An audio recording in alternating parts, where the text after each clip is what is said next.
Yeah, it's everybody's favorite Vic Venom. Listen, you got to ask yourself a question. You got to ask yourself a question when you sit down and watch Monday Night Raw. And what you got to ask yourself is this show for me? And there's a real easy way to answer that question. Look at your television set. Wipe the crap out of your eyes. Look at the people on the aisle. Look at the people on the ramp. Look at the people in the first 5 to 10 rows of this show. Are you one of those people? Are you one of those homeless marks? Grown men who have convinced themselves that this crap is real? Because if you are one of them, then this show is for you. If you're not, then it isn't. That's the barometer. That's how you could tell if this crap show is for you. Vic Venom out. Uh-oh. Oh, Nelly. Oh, say it isn't so. For once in my life, I have to agree with Vic Venom. Wow. Wow, man. Black Off to a, agrees with Vic Venom. Is there alliance going on, Vince? Off to a rousing Whoa. Wait a minute. Is Vic Venom going to manage to... Is there something going on here? That'd be awesome. I would definitely I'll bring that to Vic. I'm sure he would welcome that. Let him know, man. It seems like there might be an alliance going on with Vic Venom and the Black Scorpion, man. It looks like there was an agreement. Alliance. Someone saying it's Black Scorpion. It's Vic Venom in disguise. Maybe. Who knows, bro? Who knows these days? The saga continues, ladies and gentlemen. People want us to review the storyline between Black Scorpion and Vic Venom more than Raw right now. So, without further ado, man, hey, give us a 30,000-foot view on Raw tonight, my man. Me? Yes, Vince Russo. Bro, these are straightforward wrestling shows. So look at the crowd. That like Vic Venom said, bro, that's all you've got to look at. Look who's in attendance. Look at who's sitting in the first couple of rows. Look at who's on the rail when the wrestlers are coming down. That's their audience, bro. They've made a decision to cater to that audience, which is a very small niche audience. So everything is straightforward wrestling, and I could care less, bro. I knew wrestling was fake a long time ago, probably the first time I watched it. I know these fights are not real, because if they were real, then what's his face with the briefcase over there? I can't even remember. Austin Theory and Kevin Owens would not be hitting each other like girls if this were real. So just look at that and you know, okay, this isn't real. So then what am I what exactly is it that I'm getting all excited about and excited over? It's not the stories. Chris, this is a true story. I swear, bro. Bro, I start watching this show at about 8:15. Okay, it's over at about 9 o'clock. So I'm watching my recordings. So I'm watching the beginning of this show with Rollins and Riddle. Bro, no joke. I'm like, wait a minute. This must be last week's show. I must have picked the wrong show because this is the exact same way they open the show. I literally, bro, had to go back to make sure I had the date right because they open the show now, bro, again, if I'm sitting there with Ed Ferrara, we are saying, well, that's how we opened the show last week. And that's the end of the conversation. But I was so confused, bro, because I literally thought I had seen this already. Makes sense. Makes sense. So before we get into segment by segment, what is one positive thing that you noticed? The positive thing was, Raw bro, tonight? the only smart thing they did was they pre-taped Dominik. Instead of doing him live, they put him in a setting where they were able to produce him and get different cuts and stop and do it over and take another take. That was very, very, very smart of them to do to protect this young kid. I'm glad they did that. Outside of that, bro, there's nothing on. I'm so tired of the freaking Loomis thing. I'm okay, bro. We get it. We get it. He's in the car. He's in the building. He's in the house. We get it. I swear to God, bro, I honestly believe they don't have a clue where to go with this thing. So they're just prolonging the same exact story every single week. And I'm sick of it. I'm tired of it, bro. I'm tired of this show. Triple H has become one of them. He has become one of them. Triple H and Tony Khan are one in the same, and they are not producing a wrestling show for the general public. You got to look like the people in the first 10 rows in order to be a fan of this show. Maybe in storyline telling, or lack thereof, but definitely not personality. Triple H is a much more professional personality than Huggaboo. Tony Khan, man. They're turning out the same kind of product, bro. Well, at least Triple H doesn't dive his head into the chest of his.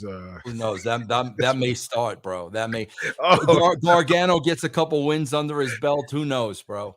Who knows, man? Who knows? Who knows? I don't think we'll ever see Triple H be next to Johnny Gargano at post media scrums. Who knows? I can't Does say WWE that. even have media scrums at all? I can't know, but they may start. Why not? Why not? You're putting on the same exact show Khan's putting on. Do the scrum, hug the talent, man. Let's go all the way scrum, with hug the talent. That sounds like a t-shirt. Do the scrum, hug the talent, ladies and gentlemen.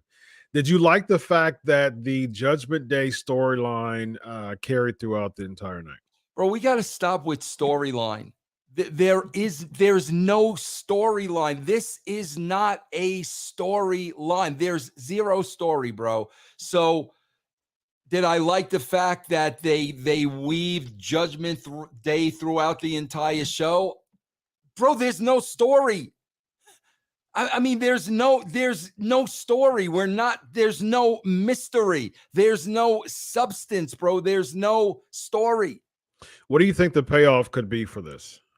I don't know, and I don't care. I mean, Chris, these are not things I'm thinking about. Like, honestly, I'm not. What would you make the payoff as the bro? You can't. That is unfair to me, and you can't ask me that because this is not the way I would have aligned these stories and these people. So I can't sit here and try to figure out what to do with the crap they've booked because I never would have booked this crap. Okay, so let's do this then. Because clearly what Raw is offering is subpar to Vince Russo, and it makes sense. Why? Here's the deal. Let's just do a thought experiment here and see where we go. And the SK Nation are involved too. Where does Dominik and SK Nation, you come in as well? As far as what do you think? Where does Dominik Mysterio go here? What is the payoff for Dominik Mysterio? And all of this, he's a heel. He doesn't like his dad anymore. Uncle Edge is worthless. all of this, does this cause Dominik Mysterio to become some kind of star? Yes or no? Vince, I'll let you start as I look at the Nation's answer. Dominik Mysterio looks like a child. He does. Okay, bro. He's got a baby face. He looks like a big kid. Every week we come on here about the miscasting. Okay, he's miscasted in that role. Rhea Ripley is miscasted in that role. Finn Balor is miscast. The only person I would have possibly booked in this crew is Damian Priest. He's the only one. The rest of them do not fit, bro. So you've got a guy. You got a Dominik Mysterio, bro. He could try to grow. He's going to be trying to grow that beard for 14 years. Okay, bro. He's a child. He looks like a child, bro. So the only way to save this is for somehow, some way for them to really have Rey Mysterio in harm's way and this kid comes to his senses. That's the only freaking way. I am not buying a baby face kid with the dark underground. I'm not buying it, bro. They might as well have recruited Howdy Doody, the marionette, bro. I'm not buying any of this, bro. He doesn't look the part. This is a horrible, horrible, horrible miscast. Dominik marries Rhea Ripley at the end. Great. Great. Are they going to show us scenes from the bedroom and her beating the crap out of him? Because, okay, fine. You show me that. We got something. There we go. You don't show me that, bro. Bro, I'm begging somebody to tell me why I'm supposed to care. That's all I want to know. Just somebody, Triple H, somebody tell me why I'm supposed to care about this. They sped up this storyline, so there was no substance, there was no balls to it. It came out of nowhere. He throws a lariat at his old man. They never told the story between Rhea Ripley. What they're doing, bro, should have been a 3 to 6 month story. Yeah. There's no meat and substance to the story whatsoever. Therefore, I do not care. So, perfect segue to Seth Rollins, ladies and gentlemen, cut an in-ring promo at the beginning of the show, interrupted by Matt Riddle. They have another brawl outside the ring, yet another brawl. Judgment Day comes out, and they try to recruit Riddle, Vince. Are you intrigued? Bro, are you entertained? Are you not entertained? Everything with this show is so freaking predictable, bro. Like it's such a waste of my time. And there was a barn burner on the other channel. Let me see if the Broncos pulled it out. Broncos lost by 1, bro. 17-16. Yeah, my boys lost by 1 last night. Yeah, so I promise you nobody was watching this show. That's the good news. That's the. So do you think Triple H phones it in now? Because no, I don't think he phones it in. No, not at all. Not Triple H. You don't think this is phoning it in? Triple H is not lazy. Yikes. That's one thing Triple H is. He's not lazy. He's a hard worker. Yeah. He's got the same Vince McMahon work ethic. I'm not saying any of that at all. He's a wrestler, bro, and he's putting on a wrestling show. That's what this is. He's got no experience as a writer. He's got no credentials as a writer. He doesn't know how to develop characters nor storylines. So he's putting on a 100% bona fide wrestling show because he's a wrestler. So you work with Triple H, you work with Vince. Is Triple H the type of guy that's too proud to admit that he might have made a mistake? Do you think that he'll give the books to somebody eventually? I don't think anybody's making a mistake, bro. It was a decision to go this way. So what do we get from this then? Is what does Triple H, when does it get to a point where he's seeing that there's not, there might be a bump initially, then it starts to taper down again? When does he get to a point where he's like, okay, well, I'm going to hire writers specifically for bro? I think the adulation of the marks superseded all. He wants to be loved by that fan base. He wants that fan base to tell him how over he is and how great the show is. And thank you so much for Johnny Gargano. He's reveling in that, bro. The casual fans, they're forgotten.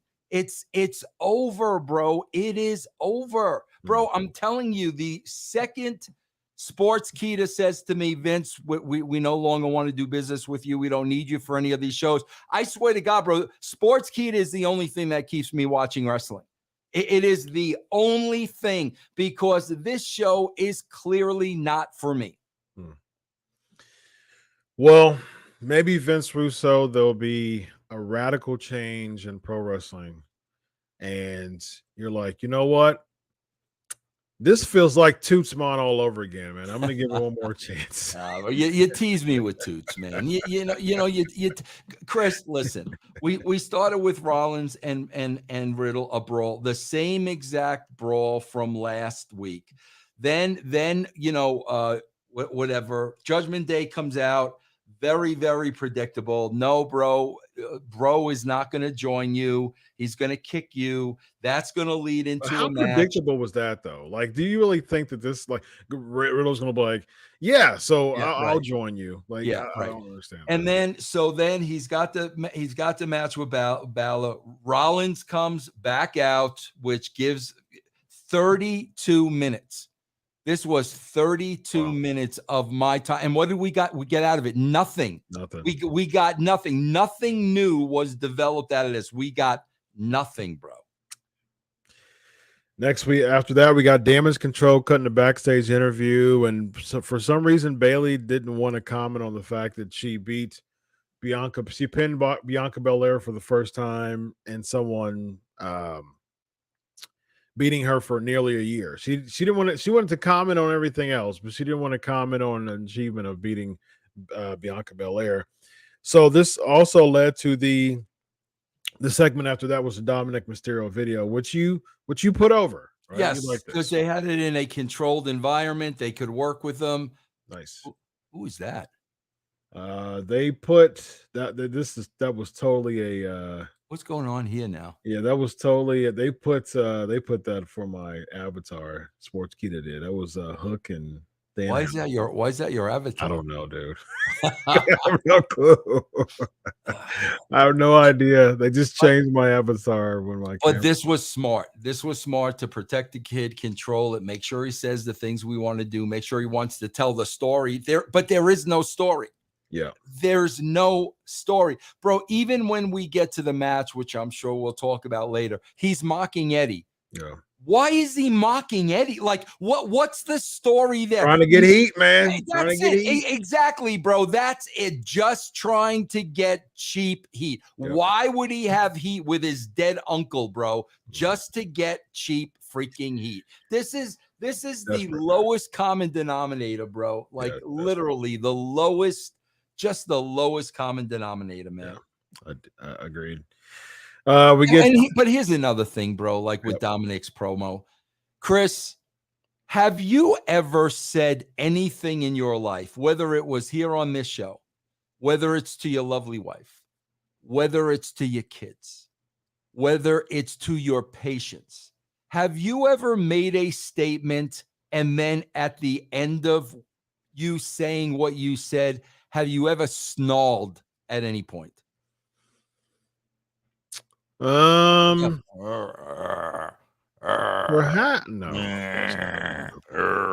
I might do it at work tomorrow, though.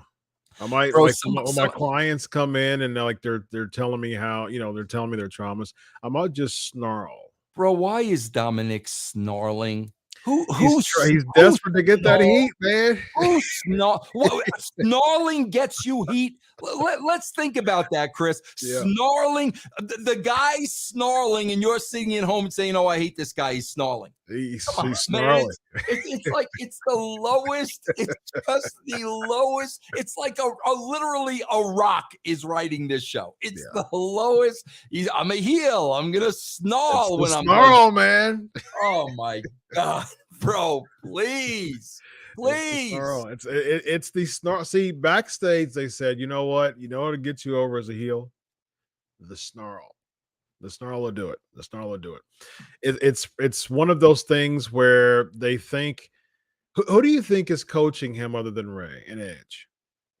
I don't think Ray and Edge are I don't think Ray and Edge are producing. You don't think they're coaching him? I don't think they're producing that piece of business at all. Well, no, not necessarily producing him, but just kind of giving him pointers as far as like, character development.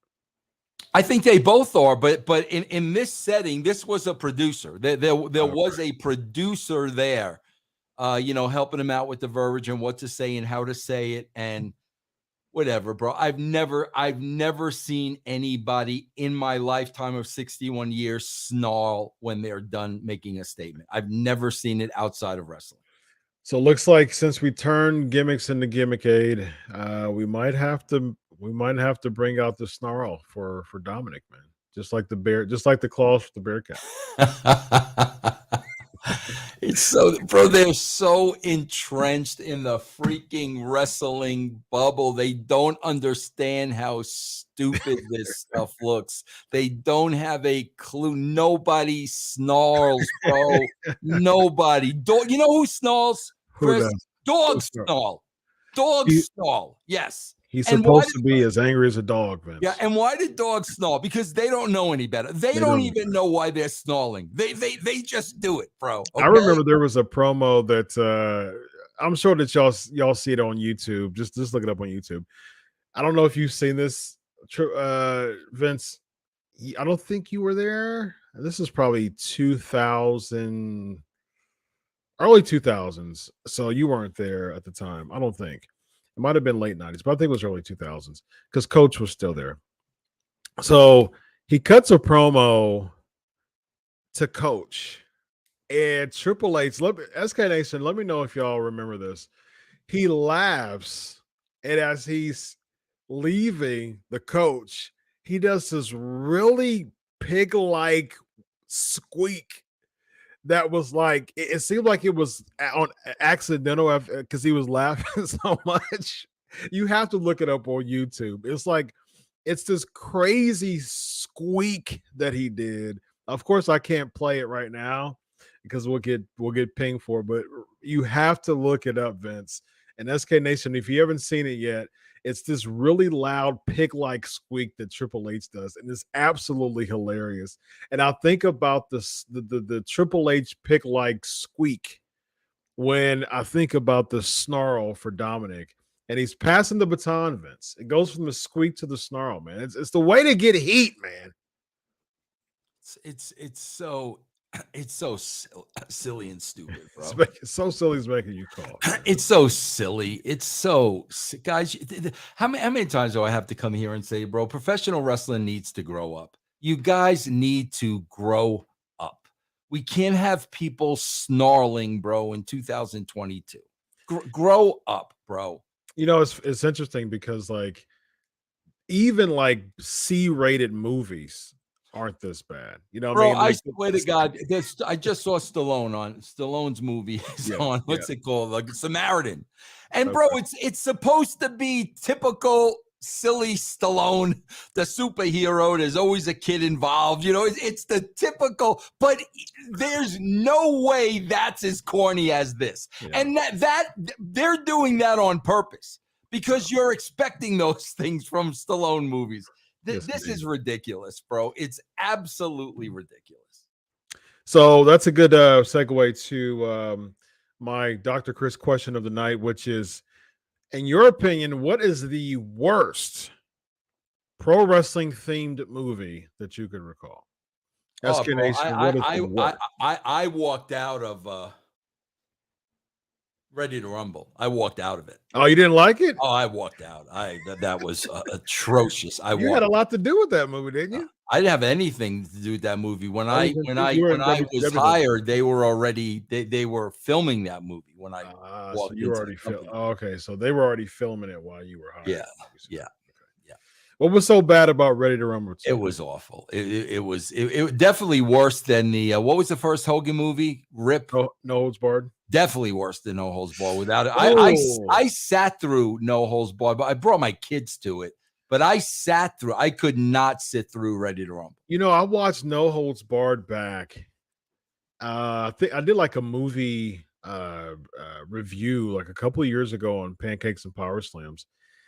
And I was like, man, this movie is terrible, man. Like I remember I was a kid watching it in 1989, and I watched it, and I said, "Man, I love this movie. Let it rip." Poof, you know what I mean? Like Rip thinks the world. Like I loved that because I was a big Hogan fan. But 30 years later, man, I was like, "Oh man, this is awful." But here's the thing: 30 years later, bro, the woman is still very attractive. Very nice. I do not remember that actress's name, but very, very, very attractive. Yes, indeed. Yes, indeed. Let's see. No holds You ever hear that barred. rumor, bro? Raju wants a soundbite. You ever hear that rumor, bro? Because I'm just sitting here and I'm wondering if Hulk, did the hey nanny with the co-host there from Ready to Run. But you know what the rumor that used to circulate? What's the rumor? Hulk did the hey nanny with Dolly Parton. Supposedly, anyway. There you go, Raju. Cut that. That's better. Is this episode 3 of the Phallus That's better Files? than the pee-pee phone. That is 1,000 times. Wait a minute. We're doing a Phallus Files on Lazy That's to Raw? what I heard, bro. That is a locker room. That is a locker room rumor. You heard it here first. Bro. Oh man, I gotta. Their paths did cross. And supposedly there was the hey nanny there. Put that there on Sportskeeda. Maybe I'll get a headline on these wrestling sites. Nothing else I say seems to matter these days. What the heck is hey nanny? What hey nanny is. Bro, come on, Raju. We got to keep this clean for Raju. We're live. Hey, you guys know what the hey nanny is. Hey nanny. That has to be an old school term, man. I've never heard of the hey. He did the hey nanny with with the girl with Dolly. Now that's alleged. Really? I'm not saying I know for a fact. I'm not saying that, but that's a. Was she working 9 to 5? Yeah, alleged wrestling tale. Oh, okay. Wow. Hogan and Parton. All right. Well, there you go. I know what it means, guys. I know what it means. People are literally telling me what it means. The hey nanny means. Yeah. No holds barred. Knucklehead with Big Show. I never saw that one. Kuzmo said, I like Ready to Rumble. I think I got to watch that again. I like Ready to Rumble. I'm going to watch it again. Yeah, I mean, maybe I need to get a second chance. Yeah, let's both watch it again. The first time I could not sit through it. Yeah. Could we watch Ready to Rumble one week instead of watching Raw? Then I'll definitely watch it. Let's do that. Let's watch Ready to Rumble like on a Sunday and then watch Raw because that's what we're paid to do. And then let's just tackle Raw real quick and then go on Ready to Rumble and spend time to that. You game for that? Yes. Sweet. Yes. All right, so we got backstage Dominik Mysterio, Rey Mysterio, Rhea Ripley. Rey's trying to tell his son not to do this, man. Not like this, brother. As Hulk Hogan would say to Andre the Giant as he ripped his chain off. He's trying to weave this story. I do want to put this over slightly. The fact that they did try, the fact that they did try to weave this story throughout the show. I think that was an effort. I'll give them. I'm not taking that away from them, Chris. But there's no story here. Dominik's going to have the match with Edge. There's no story here. So I'm with you, bro. They're trying to make the main event important. I'm with you, but there's no substance here, bro.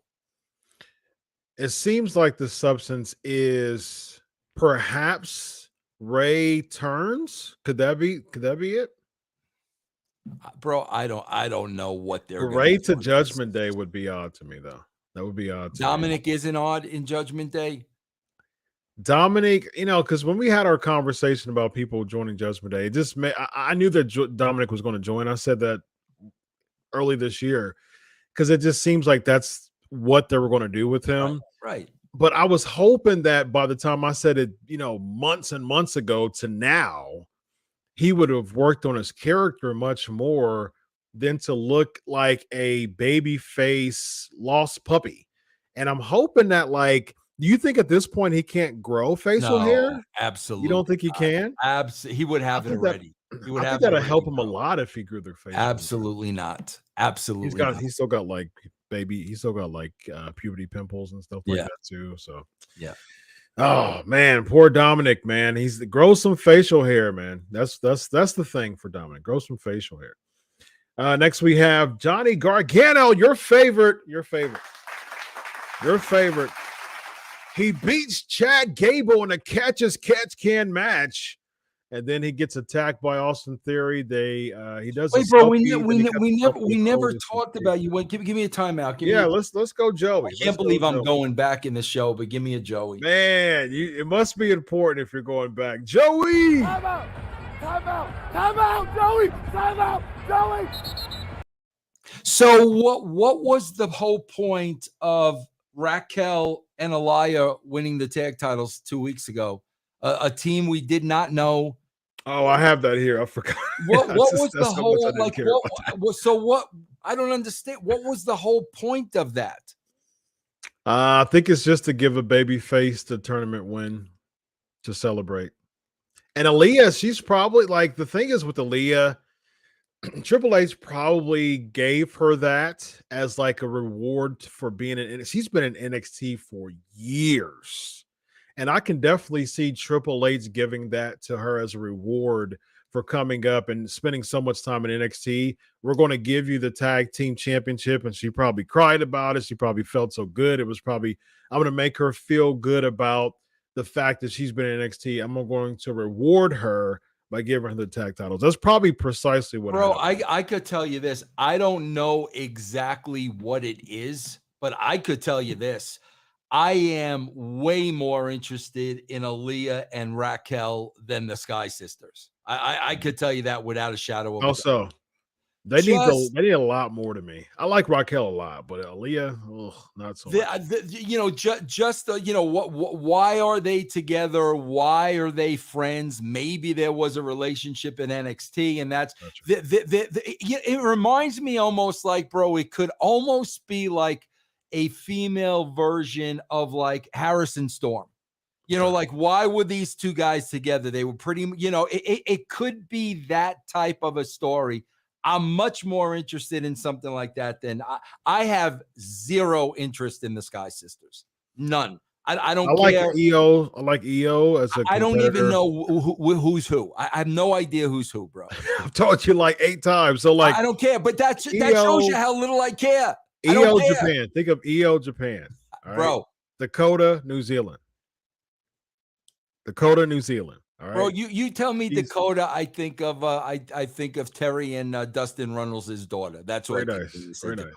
That's what I think of. Yes, but she's the one from New Zealand. And to me, Aliyah though, just a pretty face. I just don't. Ring work isn't good. Just no character to me. You know what I mean? Again, it goes back to like Triple H said, I'm going to reward you for being in NXT for so long. Bro, the Sky Sisters, what they have character? Oh, I never said they did. What is their? No. I still don't know why they're with Bailey. I still don't know why they're called Damage Control. I don't know any of that. The British Bulldogs I got, bro. They're both from England and they walk down to the ring with Matilda. I understand that. I don't know what is Damage Control. What damage are they controlling? I don't even remember Bailey's promo of why they're called that. It was just so forgettable. I don't even remember that. Oh, bro. They explained it, but I didn't remember. Lewis, $5 euro super chat, bro. I would like to see Tom slowly reach the top of the faction, start taking more control, then could maybe have Finn Balor turn face somewhere down the line. So Judgment Day leads to Finn Balor face turn. What do you think? Bro, remember the movie Rambo? I do. Stallone. Okay, Speaking of Stallone. First Blood. It was called First Blood, the very first movie. Okay, I want you to think of this. Okay, instead of casting Sylvester Stallone in First Blood in that role, here's who we're going to cast. You ready? Let's do it. Pee Wee Herman. Very nice. Pee Wee Herman's going to be John Rambo. We're going to cast Paul Rubens in the role of. That's what we have here. That's what As we have Paul here. Rubens or as Pee Wee Herman? As Pee Wee Herman. Very nice. That's what we have here. This is a miscast. This is not Dominik's fault. This is a total miscast. Where should Dominik be right now? I will go as far as to say, bro, I don't know if I've ever in the last 20 years seen anybody that looks more like a babyface than Dominik Mysterio. He literally has a baby face. Yes, indeed. Yes. Where does he go from here? Does he go to NXT? Does he go to developmental? What would be a slot for him on the roster right now? What role would you put Dominik? Bro, I'm a journalist. I'm gonna keep asking you the hard questions. Bro, I don't know, bro. I don't know because, bro, this doesn't even work. Like the obvious thing that would have worked. The obvious thing that would have worked would have been for Ray to retire and pass the mask on to his son. But even that doesn't work because his son is twice the size of Ray. That doesn't work. He wouldn't work in a luchador mask. Hey, LaParca doesn't work. LaParca worked. He had a chair. You remember LaParca? Because LaParca was an entertainer and LaParca was funny. Yes, he was a gimmick. He was hysterical. Yes, he was the chairman of WCW. So, bro, the only thing you really could have done was had him under Ray together as a tag team for a while. Yeah. This is so premature, bro, that I don't know how you fix it other than Dominik comes back home. I don't know what else you do with it. Okay, Dominik comes back home. Okay, so possibly Dominik gets out of the spell of Rhea Ripley. And do we get to the point where Dominik like clobbers Rhea Ripley with a chair? I think that would get a pop. Eventually. Not right now, but I think down the line. Well, bro, I swear that if it's me, I would do something like that. Then I would have her press charges. Then I would have people cancel. I would do that whole thing. That is more interesting than him freaking snarling at the camera, bro. Yes, indeed. So yeah, I would do, but see that's the thing. You know, Vince is the one that always told me you can't be half pregnant. So if you're gonna do something like that, bro, then go all the way with it. This ain't working. He looks like a 14-year-old kid. Yeah, I'd be interested if Dom comes out of the trance. Like I think if they go that angle where Dom comes out the trance and then eventually gets to the point of like just clocking Rhea, I think that there's some life in that as far as the storyline. But I just don't see a payoff with this. I just don't see it right now. Next we have, like I said, before we went to Joey, I was talking about your boy Johnny Gargano defeating Chad Gable in a catch-as-catch-can match. Gargano gets attacked by Austin Theory, and then he starts taking selfies with the Alpha Academy. This went very, very long to me. What do you think about this? Well, bro, I could not believe not only did this go long, bro, but they were so stretching for time. They replayed the entire pull apart between Owen and Theory that sucked to begin with, bro. So now Kevin Nash had a term for what he calls it. I guess wrestlers call this because he said the same exact thing on his show that I said about Riddle and Rollins a couple of weeks ago. They call it egg beaters. That's what this is, bro. And that's what Owens and freaking Theory were doing off the bat. They're doing the freaking egg beaters, and then they replayed it. Yeah. They replayed it, bro. So you got to see it twice. So do you think that eventually Kevin Owens will get the case from Theory? Bro, you asking me questions about this show. is like asking me like if I've got a cure for COVID or like So Vince Russo, what Vince, is the cure for Vince, COVID? do you have a cure for monkeypox? Like, Yes, bro, yes. I can't work off of the world that Man, they've listen, created. I look, can't. Bro. we're gonna theorize I'm something sorry, because I what we can't. have is I can't. insufficient, Vince. Okay. I So, could give a crap if Owens gets the case, if Dominik. I don't care. I could care less. all right, SK Nation, does KO get the case?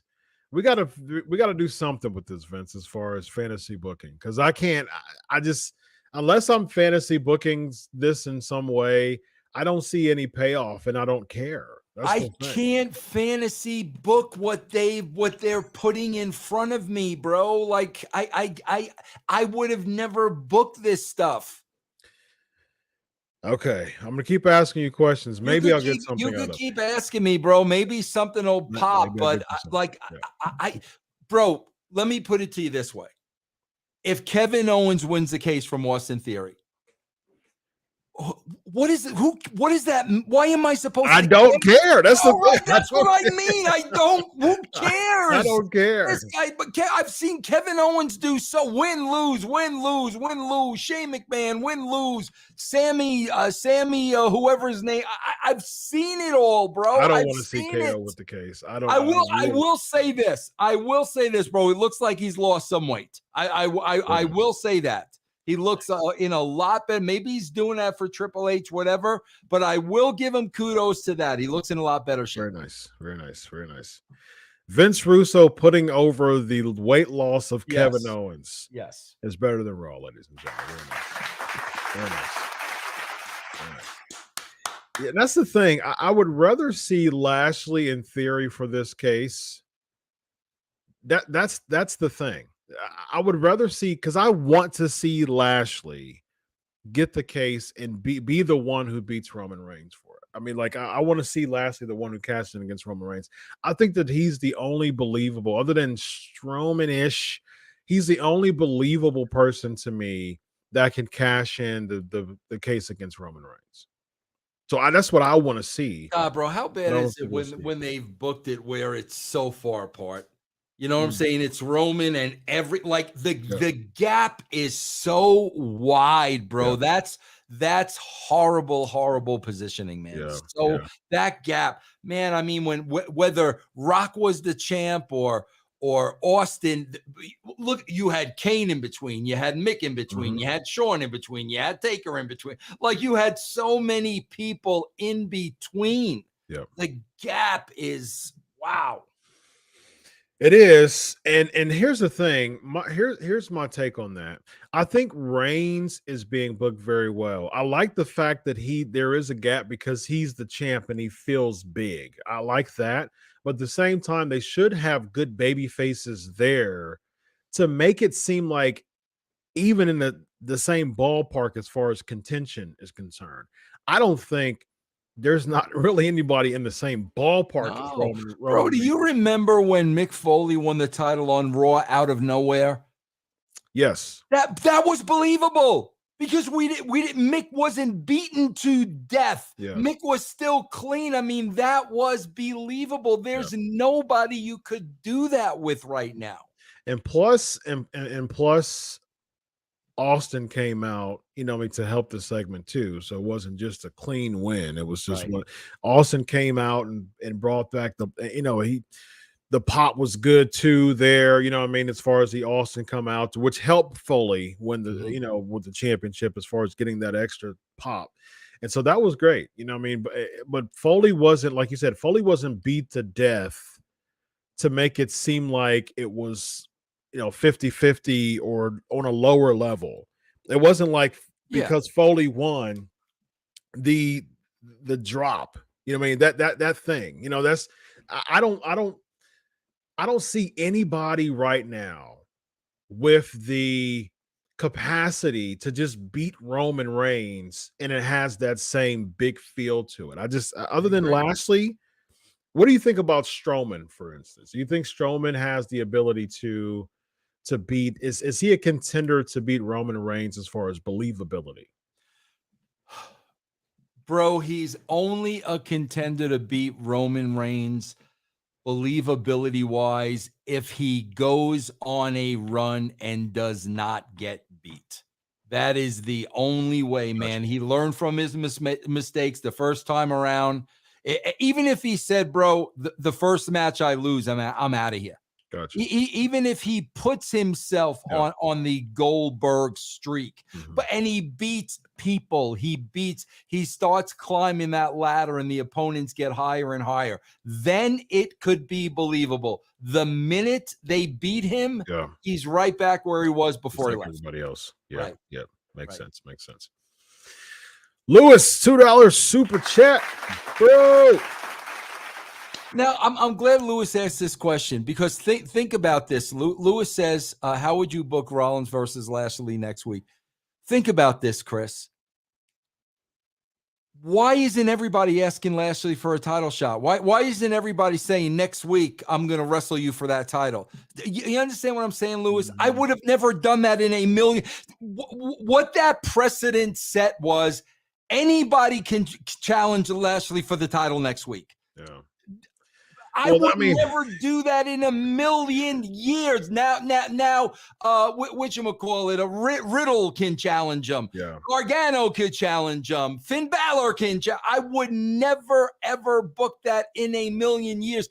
This is what I mean, Chris. Do you know like what title shots used to mean, bro? You got to earn it. And I feel like that with open challenges and just, backstage segments where you just walk up to someone and can get a title shot. I never understood that. I never understood because logically anybody could come out. Like I could be backstage and just walk up to Roman Reigns and be like, hey, I want a title shot. I want those gold next week. And I mean, are you going to back down like a punk and say, no, I don't want it. I'm not going to fight you. I'm going to get my title shot. Like that's been a thing for a long time when it comes to wrestling. And I never understood that. That just doesn't make sense to me. You have to earn it. That's what the number one contenders matches and things like that. That makes sense to me because you had to earn your way because the title should feel big. It should feel big. And that, I mean, in any other sport it does. In MMA, it feels big. In boxing, it feels big. You can't just have the number 10th ranked boxer just come to the number 1 ranked boxer and say, hey, I want a title shot. It doesn't work that way.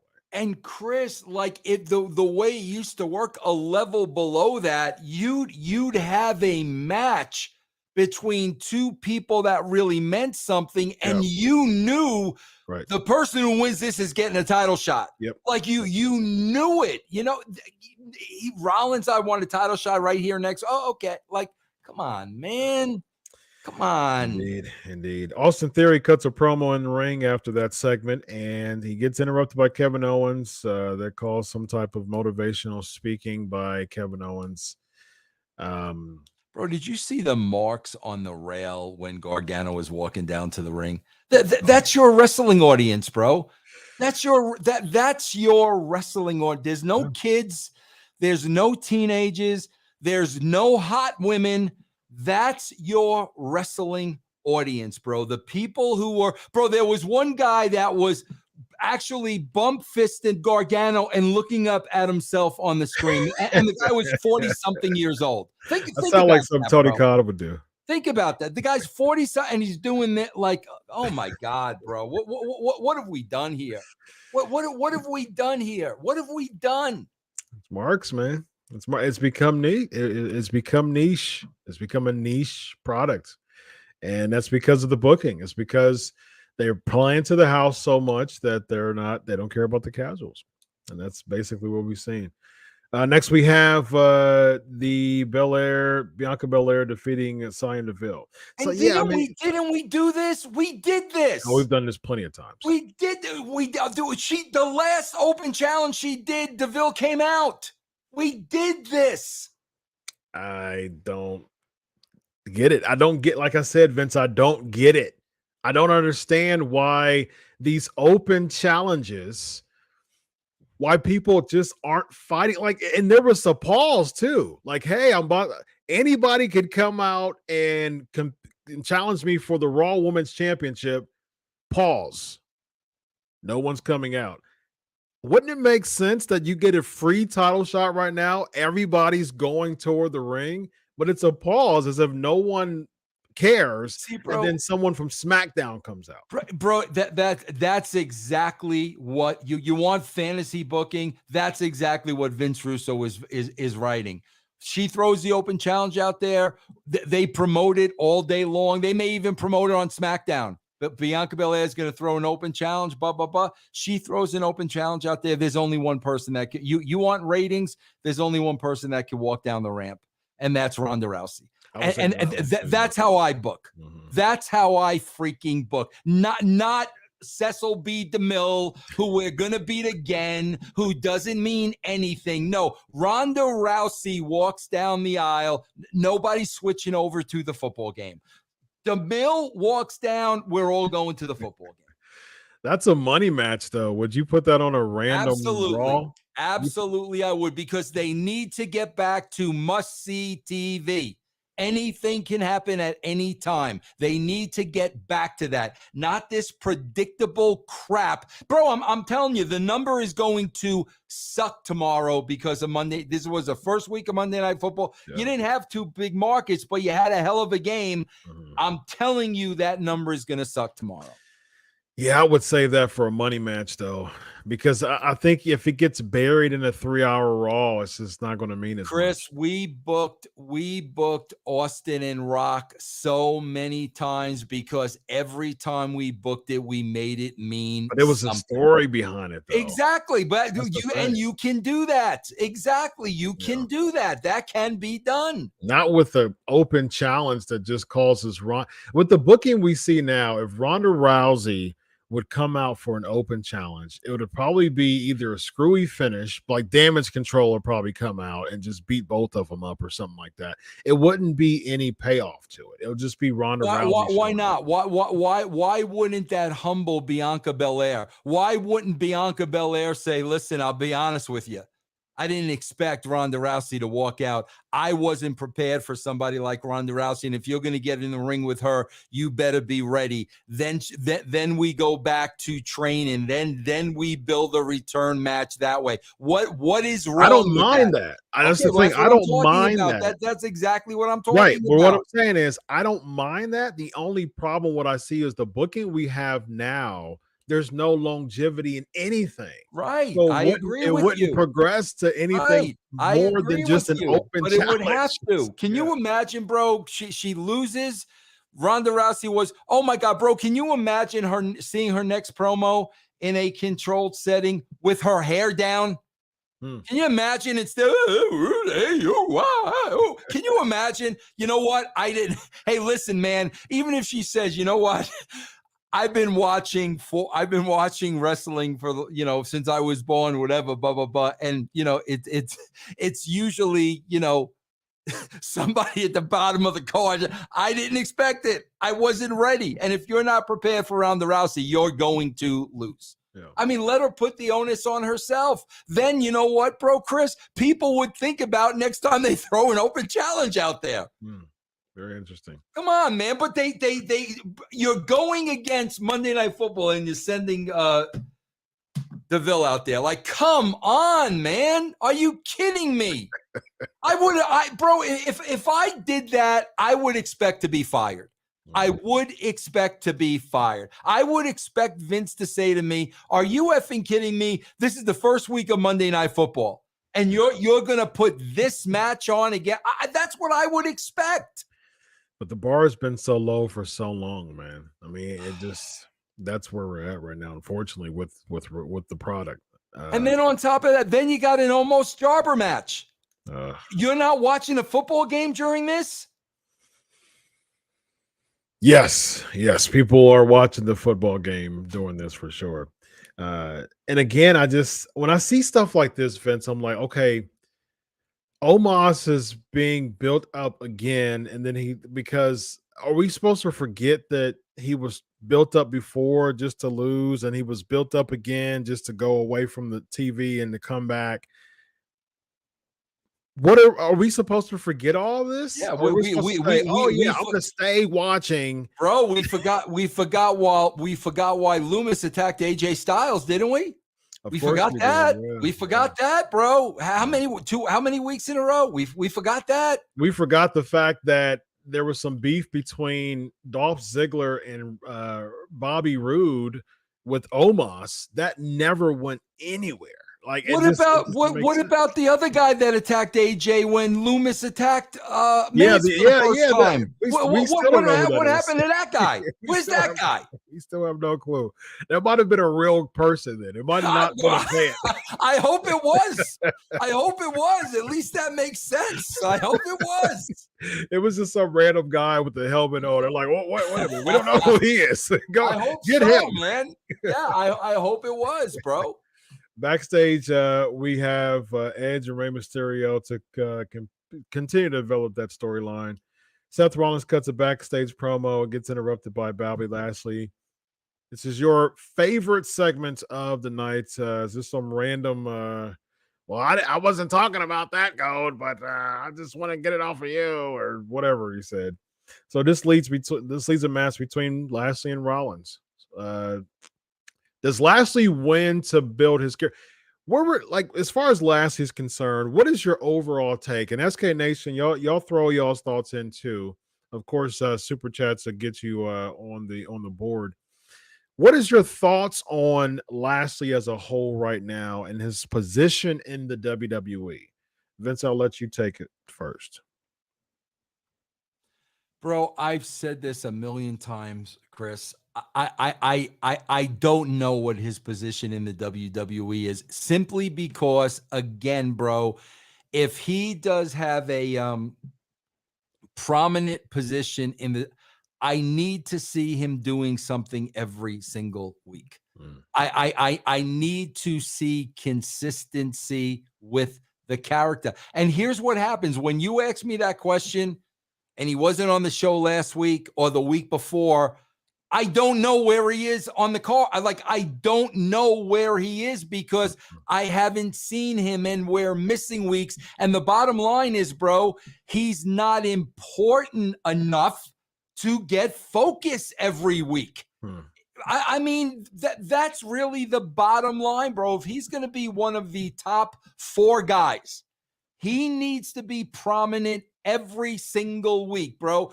Rock was just as prominent on the show as Austin. Of course. And Taker was just as prominent as them. Yeah, you gotta say, who are the 4 guys? Yep. And they need to be prominent on the show. Now, what happened was, of course, bro, we had Rollins come out and screw up Riddle's match against what's his face. So what's going to happen next week? Oh, Riddle's going to come out and screw up Rollins' match against Bobby Lashley. So now we'll be even again. That's exactly how they're going to get that's what's going to happen. Bro. Yeah, that's exactly how they're going to get out of it. Yeah. And it's going to be the main event, and they're going to wrestle for a half hour, and Rollins is going to try to do something dastardly, and Riddle's going to come out, bro. Come on, man. Literally, bro, an infant can write this stuff. And then Riddle's going to have some match next week, and then Rollins is going to, get retribution and try to interrupt or something stupid like that. Again, as if we never saw that again before. As far as where people think Lashley is wasted, underutilized. Yes. Under upper mid card. Yes. Kind of boring, someone said. Yeah, because there's no focus on him, bro. There's no focus on him. Too old. He could lose next week. I think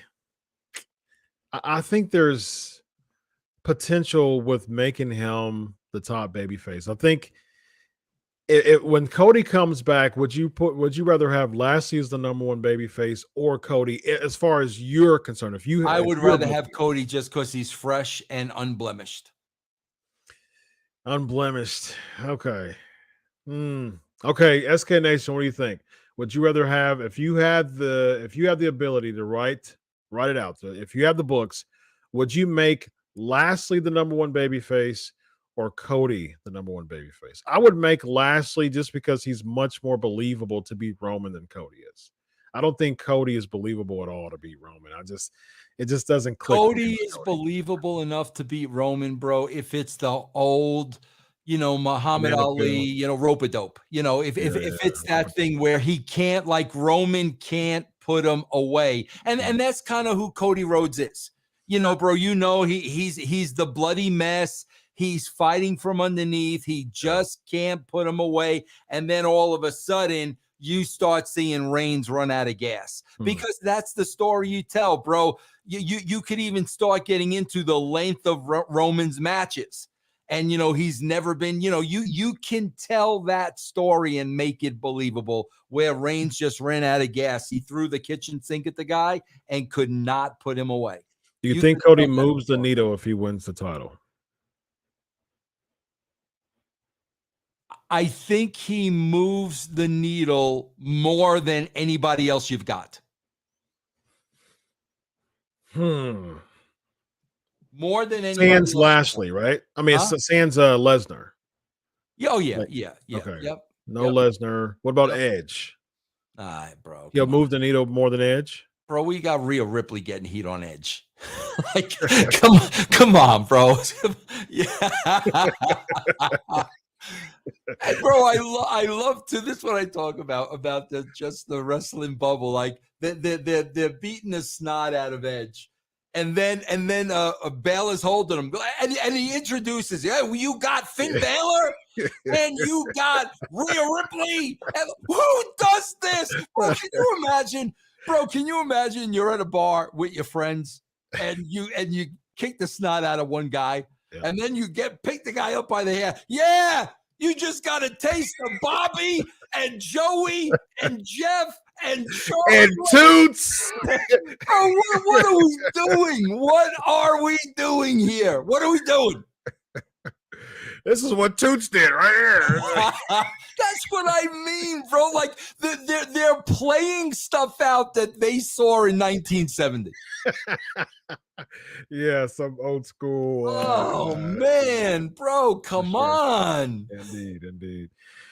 Miz interview from home, as if we didn't know that Dexter Lumis was going to be a problem. Of course, bro. It's like really, man. Like, Edge defeating Dominik by DQ, and he gets attacked by the Judgment Day at the end. That's how we close Raw, Vince. Bro, that's Chris. How many? You got 2 kids, right? 3 kids. Chris, let me just ask you a simple question. There's a lunatic running around stalking you. Mm-hmm. He's stalking you at buildings. He's showing up in your car.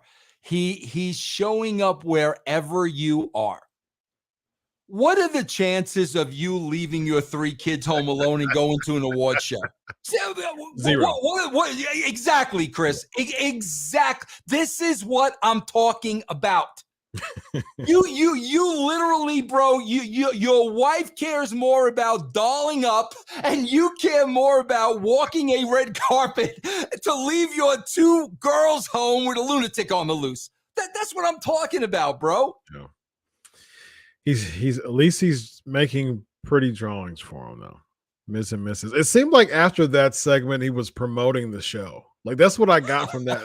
That's what I got from that segment. Bro, he put up the Miz and Mixes. I'm like, is this a promo for the show? What is it? I love that dude, man. I love that dude. That dude was reaching out to me, man, when he was down on his luck, and I love that dude. But this is ridiculous. You're not leaving you're literally a piece of crap if you do that. Both of you.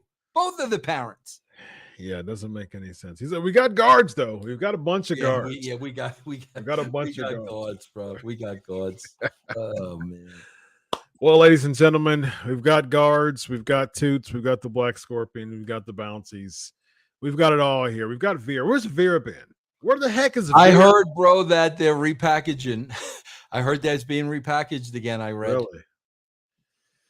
Wow. Again, bro, we didn't get a.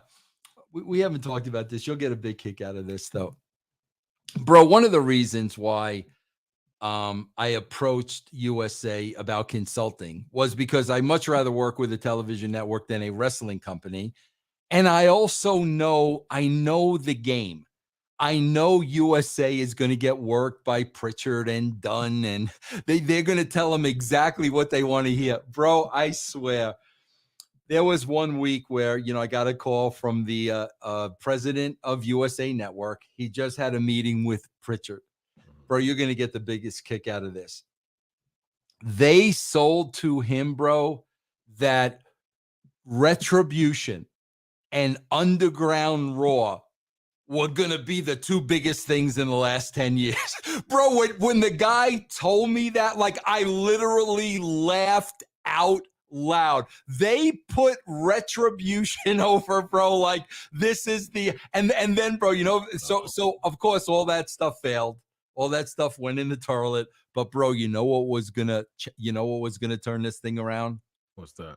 Thunderdome. Oh, Thunderdome's gonna bring every week, bro. It was what was gonna bring the people back every week, and the stuff they would tell in USA, and I would just sit there and say, yeah, I would say, guys, come on, like, seriously, like, do you not understand how bad this is? I can't imagine that pitch. That's the game they play, bro, because they think the network doesn't know. Wow. They think that they are that clueless. Yes. Thunderdome's going to be it. Well, USA though, USA doesn't really have a lot of hit shows right now going for them, do they? Like, they need Raw, right? More like Fox they're more of a liability. Bro, they definitely need Raw, but for the money they're paying, they needed to generate more viewers. That's where they're at. Do you think that Fox would ever consider taking Raw off of their network if the ratings tank so much? Absolutely. What do you think the bottom is? What do you think the bottom of the bar is? Bro, and not only that too, Chris, we also have to see what happens with Vince McMahon. I mean, that's bro, I'm telling you, bro, that's going to be a big issue because if it does not turn out good for Vince McMahon, man, there's not going to be as many people wanting to get in bed with the WWE as before, without a doubt. So it just really depends on what happens, Getting in bed with the WWE. Very nice pun.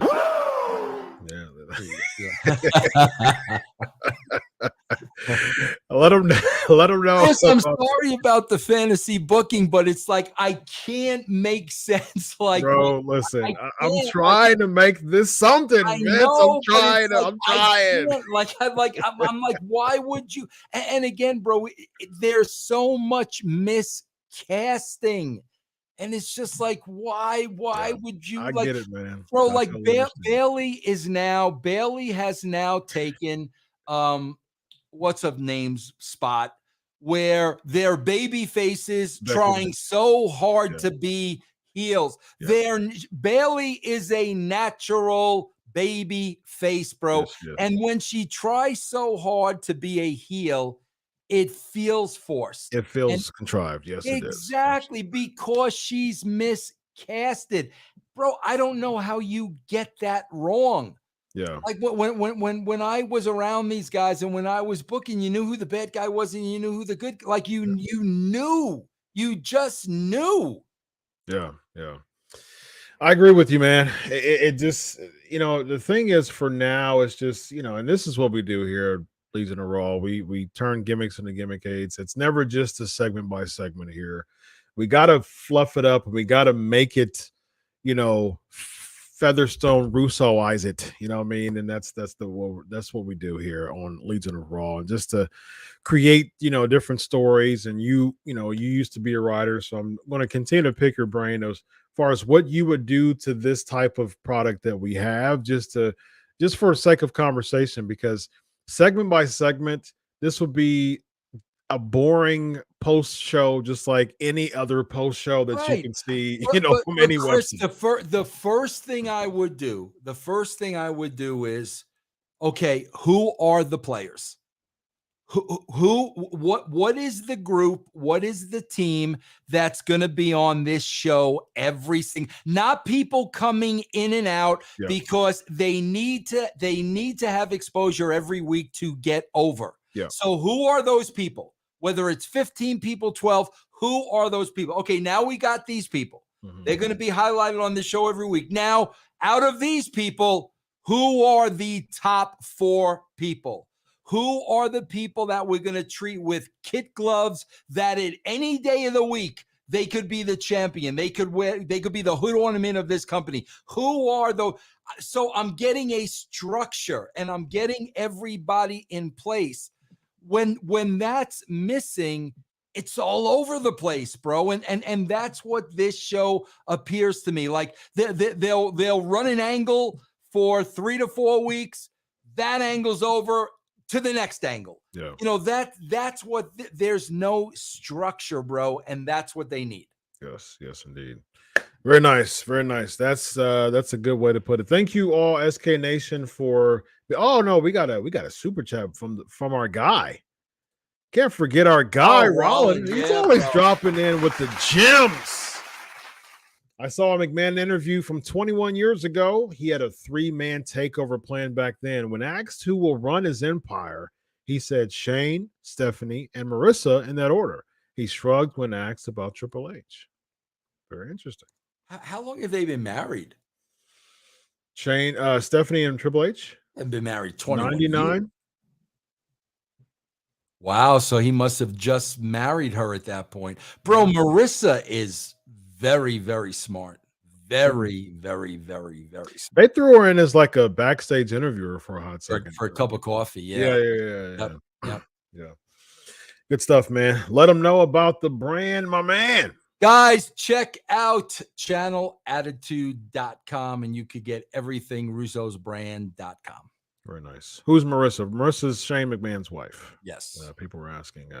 Yes. 2003, they got married, someone said. I know that they got married in 2003, but they the Shane and Triple H angle was in 99, I believe.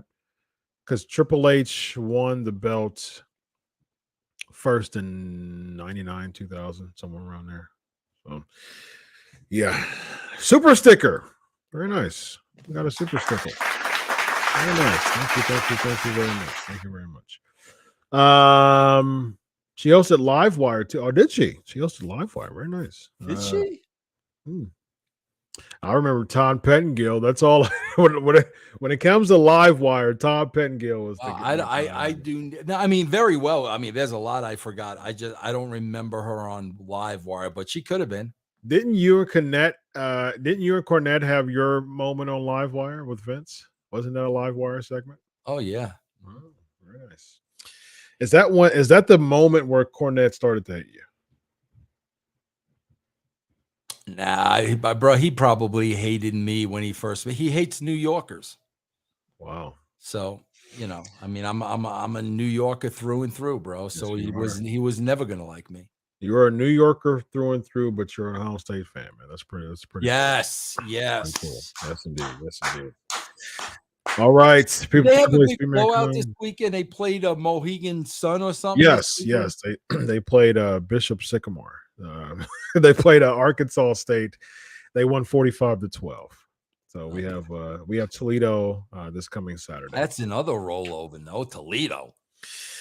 Yeah, that's it. We play. That's the thing with college football, man. They play little cupcake games, 2 to 3. They actually pay colleges to come to them because it actually helps the college and it funds to like the smaller colleges. It actually gives them quite a bit of money to come and basically get beat up on. So it actually helps the financial contribution. So they're going to the Toledo Mud Hens? No, the Toledo's coming to Ohio State. So basically the bigger university typically pays the smaller university to come to them. And so it helps them, it helps the small university with funding, but then they just beat the brakes off of them, and it helps a lot with the reps and grow and builds the confidence of the quarterbacks and running backs and things like that. So Yeah. it helps. Unfortunately, someone like a Alabama, they usually have their cupcake games toward the end, and people criticize that a lot.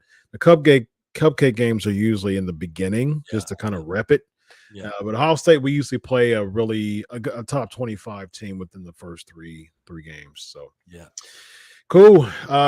Triple H and Terry married in 99, but in real life they married in 2003. Okay, cool. So storyline 99, real life 2003. There we go. Good stuff. Well, that doesn't make sense then. If that interview was 2021, they weren't married yet. Was it 21 that he said? That's what he said. You said 21? Yeah, I thought he said 21 years ago. So that was 2001. You said 21. Oh, okay. All right. 2001. So they were storyline married, but I think they were still dating at the time. Yeah. So cool, man. Ladies and gentlemen, special shout out to the SK Nation. We got a lot of awesome comments there talking about how great they enjoy this show. Look, we do it for you. We do it for the people. We have fun. We bring out gimmicks. We have a good time. This isn't just another post-Raw segment by segment. Oh my gosh, that was amazing with Johnny Gargano. Did you love that, Vince? Bro, there's one question I got to ask you. What question do you have, Vince? Very important. What is it? When you now turn in and go see the lovely wife, are you going to suggest the hey nanny nanny? And can you propose it in that way and just see what the response? Say, babe, are you ready for the hey nanny nanny? Hey nanny nanny, and just see what the response is. Yes. And you know what the response is going to be? What is it going to be? She's going to say, "I thought you were never going to ask." Very nice. Very nice. Yes. Babe, are you ready for the hey nanny nanny? And then you need to, if she says yes, you need to go to a hotel, leave the kids home. Yes. On a school night, ladies and gentlemen. Can you imagine, bro? Knowing that I've been stalked for about 5 weeks. Leave the kids home. Leave my 3 small children at home. Yeah, and you're being stalked by the guy that's saying you show your guns too much. Yeah. Very nice. See, I just wrote a storyline for you. You wanted a storyline there, you got a storyline, okay? Perfect. I'm being stalked by that same troll. Yes, indeed. Ladies and gentlemen, this guy right here is Vince Russo. I'm Dr. Chris. Somewhere we've got Dexter Lumis creeping somewhere. Probably stalking me. I'm going to do hey nanny nanny with my wife and leave the kids here. I'm going to get out of here. So ladies and gentlemen, without further ado, so long.